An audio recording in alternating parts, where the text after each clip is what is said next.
So there's an attempt right now to make mifepristone,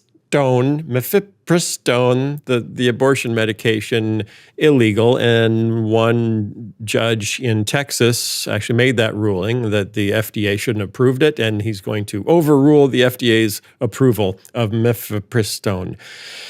Then there's another federal judge that says, no, I overrule your overruling. And so now that has to go to an appeals court, and then it's going to go to the Supreme Court. But here's the deal.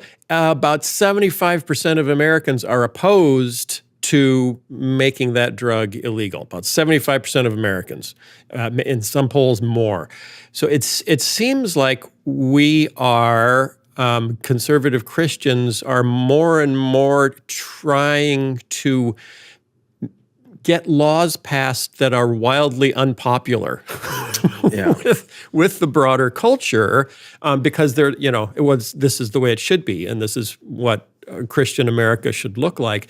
And the only way you can really do that, even if you get it, even if you find, if you can stack the Supreme Court or get more conservative judges, all that can be overturned. And in the future, by an electorate that is becoming increasingly hostile towards your values because they feel like you're going against the will of the people to change or try to turn America back to your vision of America.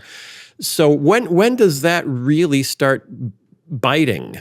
That a smaller and a shrinking demographic, white conservative Christians are trying to exert significantly more influence than their numbers would imply.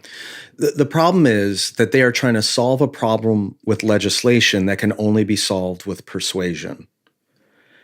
And that will bite them eventually. You need to persuade more people in this culture to not see abortion as a viable option and give them alternative options. But instead of doing that, they're trying to pass legislation that makes it unavailable. There's a difference between banning something and ending something. We have banned illicit drugs for a long, long time. It hasn't ended the use of illicit drugs. You can ban abortion. It's not going to end abortion. So even if you did pass a nationwide ban, women would still have abortions. If we really want to end it, you need a holistic approach that is more than just legislation. And that's the part that I think a lot of these political warriors and these culture warriors are missing. Yeah. I think that's a very wise word. Yeah. And I also wonder, what if the right and the left had gotten together on this and said, okay, could we agree on a 10-week ban? Could we agree on a 12-week ban or a proposal? What if we negotiated? And what you hear from both sides, unfortunately, is that's negotiating with evil. That's negotiating, like the right can't negotiate because that's killing children, and the left can't negotiate because it's taking all the rights away from women. So it's like, I don't know if there are other issues that are quite like this, but it literally is a zero-sum game issue where either you win it all or you lose it all. That's it. Well, so either the right wins everything or the left wins everything, which means you can't actually come up with a solution that people are okay with, even if they're not thrilled about, which means you're going to be in this conflict indefinitely. Yeah, but Phil, the way our politics works, to be rather cynical about it, is there's no That's so unlike you, Skye. I know. I object. I know. I have to play to form here.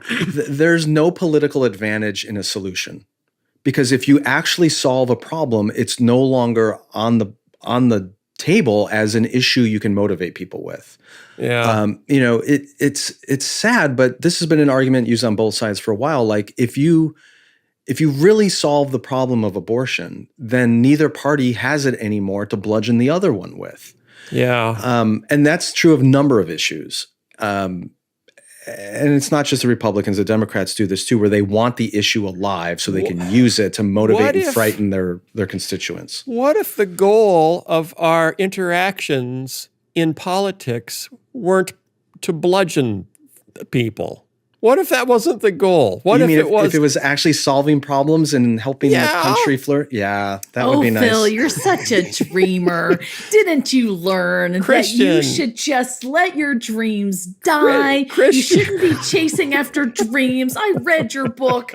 I read it. You Don't put it make on that idols footing. of your dreams. Don't put it on that footing. It's Okay, just driving me crazy a little bit.